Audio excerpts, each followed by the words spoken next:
everybody, welcome back to Thoughtful Thursday with Arlandria Speaks. I'm sorry I missed last week. I'll do a life update first, like I always do, before we get into chapter 3 of the Mastery of... life update.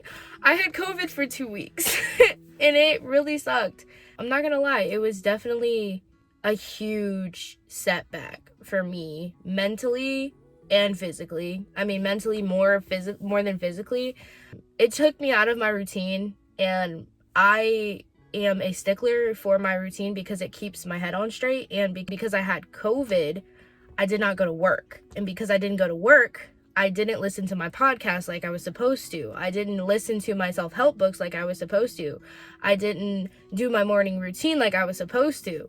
I didn't do my nightly routine like I was supposed to. And part of it was the COVID, but I can't completely blame it on that. I also just got into a mental state where I just didn't feel like doing anything, and part of it is I believe in rest. So I feel completely overwhelmed. There is a certain point where I think to myself, okay, I need to just take a break. I need to just reflect on this time right now, and I need to take a break from everything, including my routine. But there are certain points where resting becomes, if this has ever happened to you before, but I was at a point where I was resting so much that it made me more tired. It made me want to sleep more.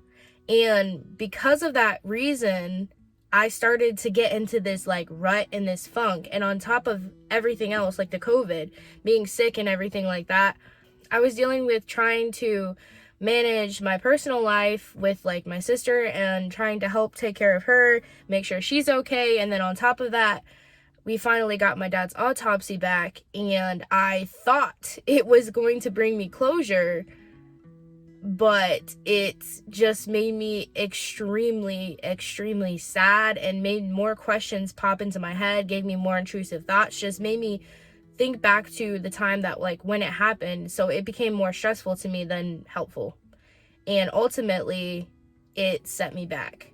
And part of the reason that all of this happened was because I wasn't doing my routine, and because I wasn't actively doing my self-care and my self-help and all of those things that I preach about. I allowed myself to get back into a state of depression and of anxiety, of constant anxiety. And I felt like, oh my gosh, so the reason that what I need to do in order for me to get better is just by resting. I just need to chill. I just need to do nothing. And I lied to myself, because yes, I did need to rest, but I didn't need to rest for 2 weeks. I didn't. And once you get into a certain type of rut, you just don't want to do anything. Like, have you ever gotten to that point where you're just like, oh my gosh, I'm just so tired. Like, you haven't done anything, but you're more tired because you haven't done anything. So you continue to do nothing because you think you're just tired and you just feel like you just need to rest. And I was in that place where I was just like, oh my gosh, I just don't want to do anything. I just don't feel like doing anything. I'm just going to watch TV all day. I'm just going to do this. I'm going to do that. And it was detrimental to my, and the entire last weekend. I'm recording this on Tuesday. I pre-record. So my entire, weekend, I pretty much, even though I could have used it in a productive way, and I could have been productive while I was sick, because I had a very mild case, and I'm doing better. Thank you guys so much for your prayers. I had a very mild case of COVID. It wasn't extreme or anything. I had a fever for 1 day, and then I was pretty much fine, other than just congestion, and then I couldn't taste anything. But other than that, I was okay. So instead of using that time to be productive and to write or to do my self-help or to go on walks, and I mean, I did spend time with my sister, and I loved that time and I enjoyed that time, and I spent time with other people and friends and stuff like that. I loved that time and I enjoyed that time. But outside of that and being in my own space, being alone, I retracted back to when I first got here, when I first moved to Virginia, and I was just in this state of, oh my gosh, I just don't want to do anything. And it kind of left me in this sick, spiraling, nasty, disgusting, type of vibe, and I hated it, but I didn't know how to get out of it. And my first day back was Monday. I originally thought it was Tuesday. So I woke up late, and then I went in, And I was like, I just don't want to be here. I don't want to do this. I feel like I need to rest more. I'm tired. And then when I got there, I was like, okay, you've been in this rut for about a week. What are you going to do about it? Because obviously what you're doing, resting, it's not working for you. You're obviously not getting better, because you would feel better by this point. And I'm like, okay, like I'm talking to myself, and I'm kind of like bullying myself into doing what I need to do. And then I was like, okay, I'm already here. What am I going to do while I'm here? You would be productive. You would listen to your podcast. You would listen to a self-help book like you always do. So instead of listening to sad music and keeping myself in that mood, I forced myself out of it by like, no, you know what you need to do. So I listened to like 2 hours of a podcast, and I still didn't feel better because I was in such a state, such a rut, that I was dissociating. And if you guys don't know what dissociating means, it's part of like the symptoms of having borderline personality disorder, where you kind of just, you don't feel like you're yourself. You don't feel like you're in your own body. You feel like you are watching a video game, or you are playing in a video game, and you're like a character that you're like watching. It's creepy and it's terrifying. And I felt that way for the last 2 days, and I could not break out of it. So I didn't really care what was going on, like, at all. Like, when you're in that state, you don't really care about things, and you're more impulsive. And like, all of those symptoms that I normally had with my BPD, I have progressed heavily in, but this rut was causing me to regress and go back into those symptoms. So I was like, okay, how can you break yourself out of this? Like I said, I listened to the podcast for like 2 hours, and then I was like, I don't know if I feel better. Like, I still don't feel better. But the first podcast I listened to was literally about this situation, and it was like divine timing for me, because I was like, oh my gosh, I literally needed to hear this. It was Michaela J. I'll link it down in the description box below. But she was like basically just saying the same thing. Like, once you get into a certain state, you're tired, you don't want to do anything, like, you kind of have to force yourself back into shit. So I did. That's exactly what I did. After I heard that, I was like, yeah, she's fucking right. Like, she's right. She's not wrong. Like, she knows what she's talking about. Like, I need to do it, because I know I needed to do it. I just didn't want to. I kind of started feeling myself come back together once I got further into the day. Let's take it one task at a time. Like, what do you feel like is going to be good for you tonight? And I was like, you know what would make me feel really good? Going to an open mic. I haven't been to an open mic in 2 weeks. I went, and it made me feel so much better. And I finally got to buy, okay, I'm going to link it in the description box below, but George Mendez's book just came out. I'm sure a lot of you guys don't know him because he's from Virginia, but he is one of the most amazing authors I have ever experienced, and he's local here, and he's absolutely amazing. If you like poetry, even if you don't like poetry and you just don't know how to express your emotions, buy this book in the description box below. I just bought it last night, and he is such an immaculate writer. Like, I don't even know how to explain it. Like, just the way that he describes his feelings is just insane. Like, this is a side tangent, but he is absolutely amazing. The book is called Poems I Stole from My Imaginary Friend. Basically, the inspiration for his book, the voices that basically live in your head, and he described them as each as a different imaginary friend. And it's like this sequence of like poetry. Like, I just started reading it, and I'm reading like the first section right now. He puts words to an emotion that you feel like you could never explain. Even me, sometimes I can't explain exactly how I feel. When you read what he writes, and if you resonate with what he's saying, you're like, oh my gosh, how did he put that to words? I feel that in my spirit. That's how good he is. So if you guys are interested, please buy his book, support him. Okay, anyways, side tangent done, basically. But I performed last night. Usually I go in there to perform, be amazing, and show off my work, and da-da-da-da-da. But I performed that night for myself. And I feel like that's the first time I really performed for myself, not just for other people to hear my story.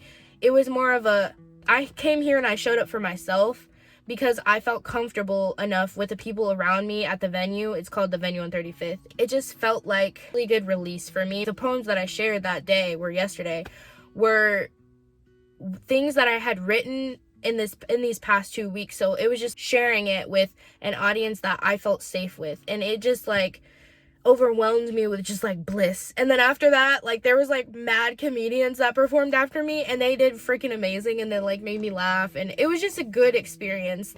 Getting out of the house and being near people that you feel comfortable with and that make you feel safe and that make you laugh is like the best thing you can honestly do for yourself. And it just felt like such a great support for me. Based off this life update, I just want you guys to really like dive deep. If you're in a rut right now, or you feel like you're spiraling, or you're just fed up with how you feel, because there's a certain point where I put this in my blog post. I'm posting it today. It's Tuesday. So if you have not read it yet, check it out. It's in the description box below. There's a certain point where you just get fed up. You get fed up with how you feel. You're kind of like tired of yourself. You're tired of your problems. You're like, what the frick? I don't know how to fix this. How do I fix? What can I do? It's a good thing that you get tired of it, because that is the point in which you can shift your perspective, in which you can change, in which you can grow, in which you can improve yourself.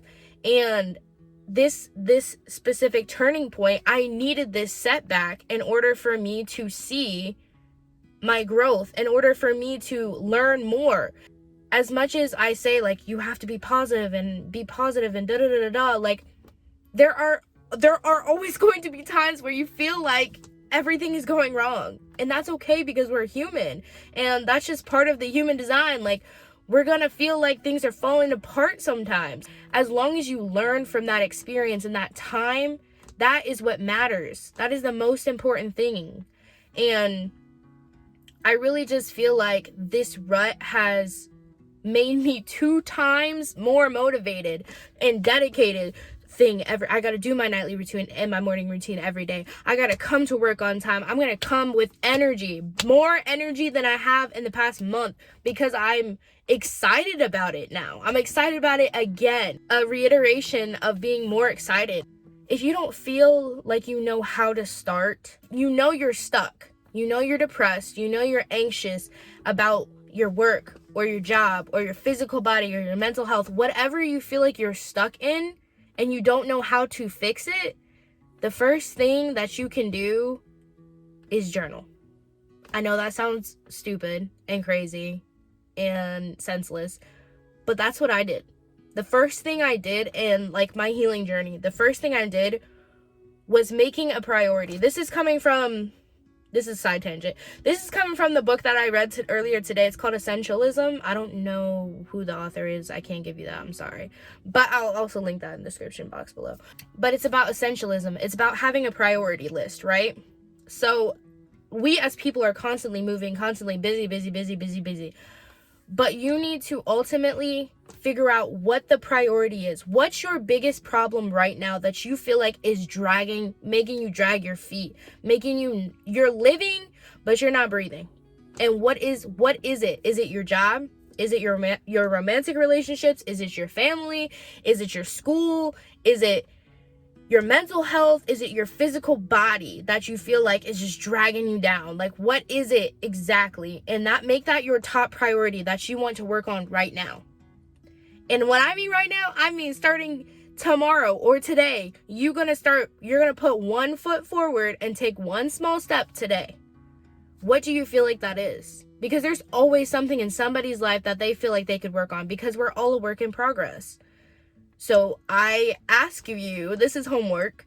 What is that thing? What is that thing? What is that nagging thing in the back of your head that you're like, oh, I just wish I could do this, or I wish I could have this, or I wish I could be this. For me, at the start of this healing journey, it was codependency. I had an extreme issue with being alone. And part of that trigger was my dad passing. And I was like, oh my gosh, I don't have anybody I can run to. There's nobody that can save me now. And that was scary to me, because I didn't know how to be alone at that point. I didn't, in any type of way. I literally could not sit with myself for more than 10 minutes without being extremely anxious and extremely depressed. And that is all honesty. And I had to figure out the why.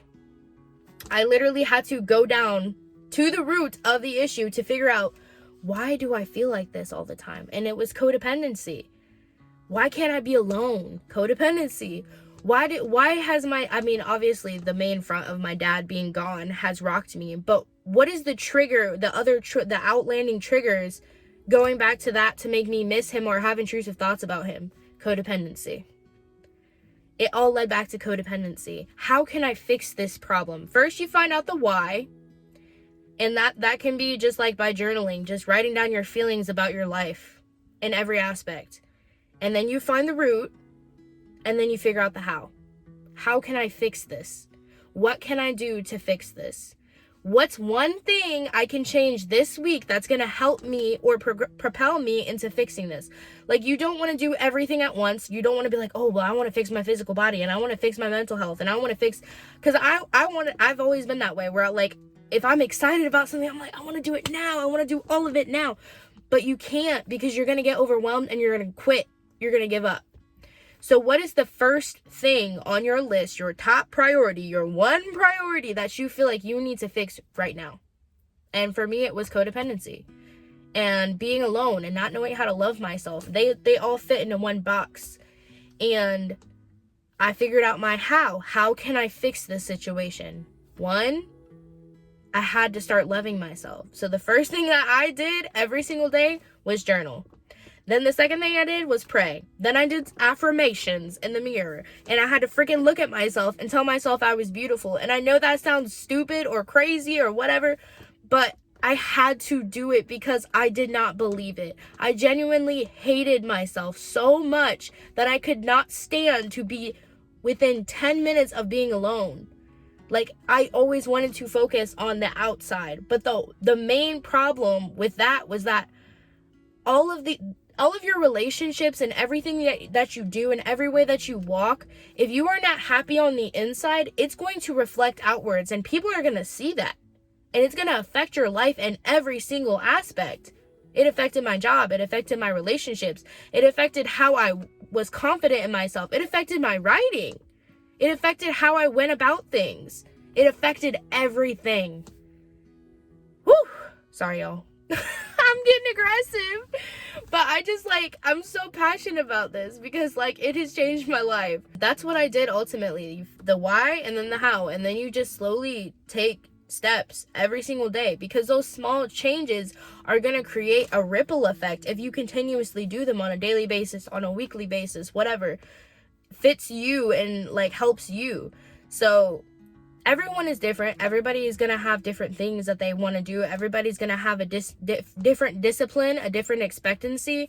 But one thing that you have to do is be consistent.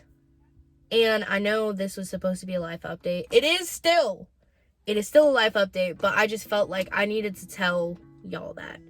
So yeah, I am back into my routine. I am feeling freaking amazing today. I literally only got like 6 hours of sleep and I am still freaking powering through it. As soon as I got home, I was like, okay, what do I need to do? And I have a to-do list. So like that's what helps me too, and being organized and being able to get everything done that I want to get done. But don't overstimulate yourself by putting too much on there. So I was just like, okay, I need to do this and I got to do this and I got to do this. And taking one thing at a time, one task at a time, but being excited about it. Like, I'm excited to make this video for you guys. I'm freaking excited about it. I'm excited to read my book. I'm excited to journal. I'm excited to do all these things because I know that it's going to make me feel better. And I already feel good because I did what I had to do yesterday in order to switch that perspective. Me and the life updates are getting a little long, and I apologize.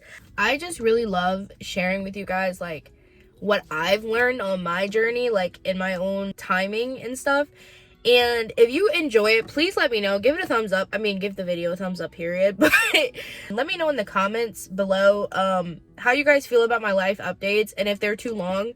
I'm gonna do a poll if you guys think I should do 2 videos instead of 1 video, because I know some of you, like, I mean, people's attention spans are short these days. Let's not lie. Let's not lie to each other and say that people's attention spans are short. They are.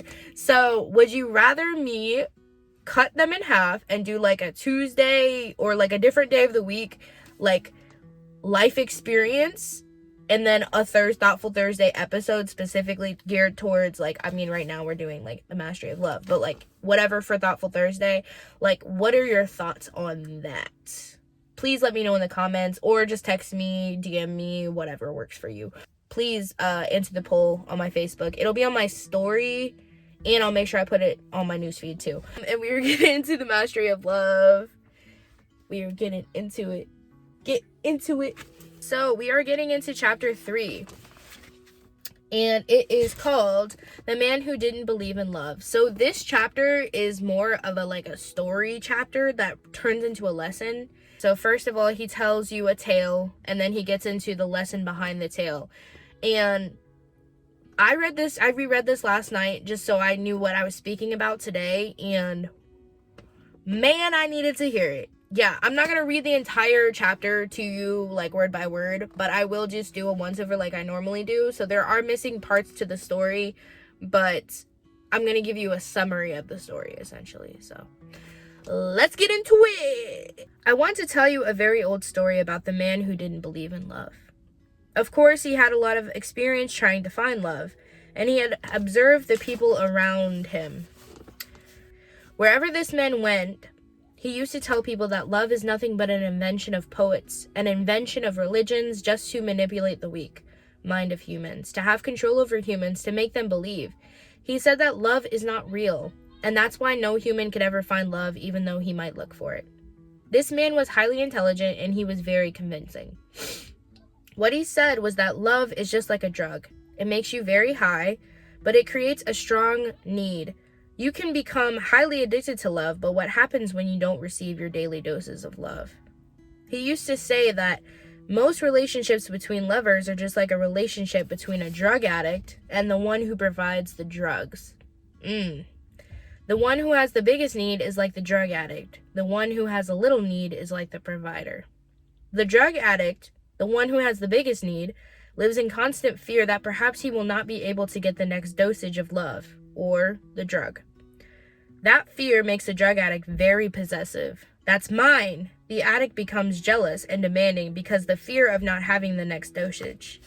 The provider can control and manipulate the one who needs the drug by giving more doses, fewer doses, or no doses at all.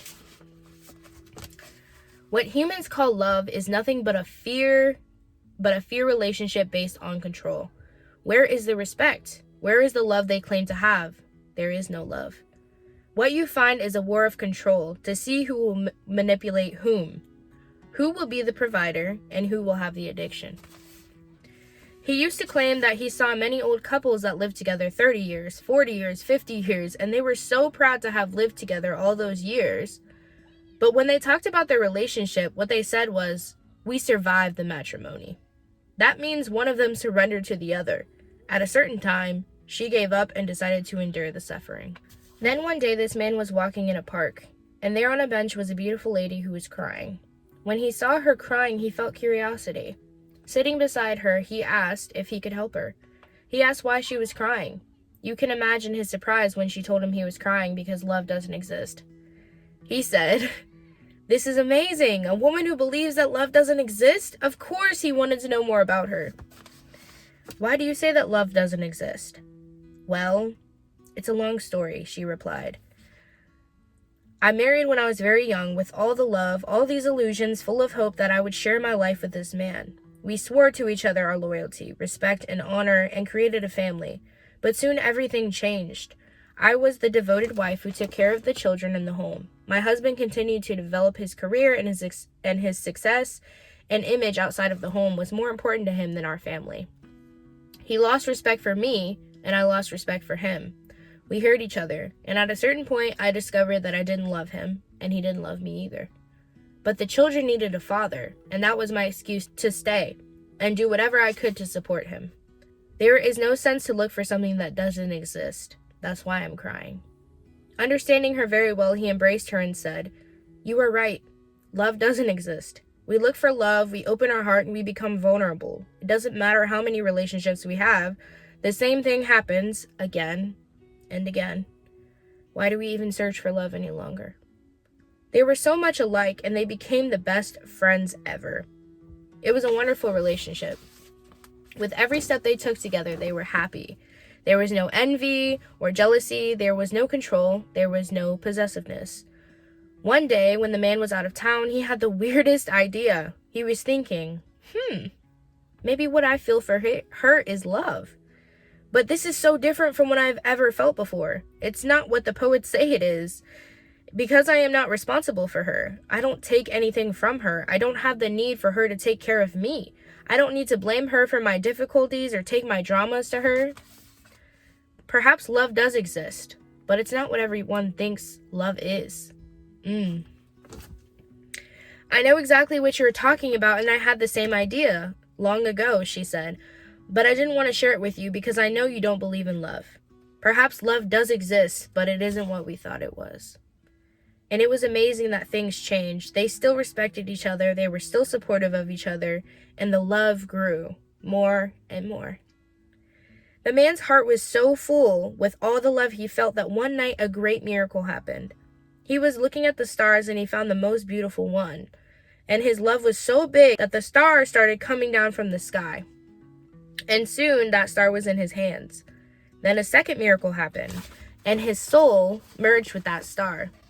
He was immensely happy, and he could hardly wait to go to the woman and put that star in her hands to prove his love to her.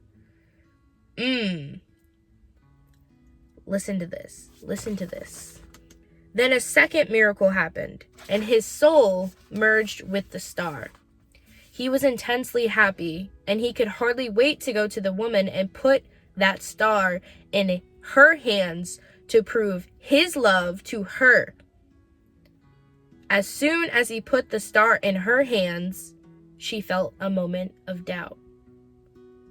This love was overwhelming, and in that moment, the star fell from her hands and broke into a million pieces. Now there is an old man walking around the world swearing that love doesn't exist. And there is a beautiful old woman at home waiting for a man, shedding a tear for a paradise that she once had in her hands. But for one moment of doubt, she let it go. This is the story about the man who didn't believe in love. Who made the mistake? So that is the story. And before I get into the lesson, I just want you to sit and think about what the story means to you before you even know what the lesson is. Just take it in and just give it a second. And if you need to listen to the story again, rewind it, listen to it again, because it's really important. Pause it, and in this moment, if you need to take a drink of water, don't forget to hydrate. I forgot to tell y'all that the last two videos, but I'm gonna tell you now. So hydration. Sorry, the ice is so loud. Okay, you got your time. Who made the mistake? Do you want to guess what went wrong? The mistake was on the man's part in thinking he could give the woman his happiness. The star was his happiness, and his mistake was to put his happiness in her hands. Happiness never comes from outside of us. I'm going to repeat that again. Happiness never comes from outside of us. He was happy because of the love coming out of him. She was happy because of the love coming out of her. But as soon as he made her responsible for his happiness, she broke the star because she could not be responsible for his happiness. How many times have you expected somebody to make you feel better? How many times have you given your happiness to somebody else or made them responsible for your happiness, and when they didn't succeed in making you happy, you punished them for it? How many times? You know how I needed to know this lesson? Because I literally do this all the freaking time. When you give up your happiness and force it onto somebody else and try to make them be the reason that you're happy, is when you fail. It's a fatal flaw. It will always be a fatal flaw, because there is a difference between loving somebody and expecting them to be responsible for the reason that you are happy. There is no possible way to do that because you're always going to be disappointed. You're always going to be upset. You're always going to want to punish them, and then resentment builds up, and that's part of the reason that so many relationships fail, is because you're expecting this person to be your everything, to be your world, to be everything that you need and everything that you want, and that's not possible. It's not possible. It's not, because what you need to give to yourself. That is how you find happiness, is within yourself. Of course, a person can make you happy or give you some sort of happiness, but that should not be the sole reason that you are happy, is because of them. Because if it is, you're gonna be in for a world of disappointment. Because I've done that countless times in countless relationships, especially in the one where I was engaged to the man. I expected him to hold all of my weight.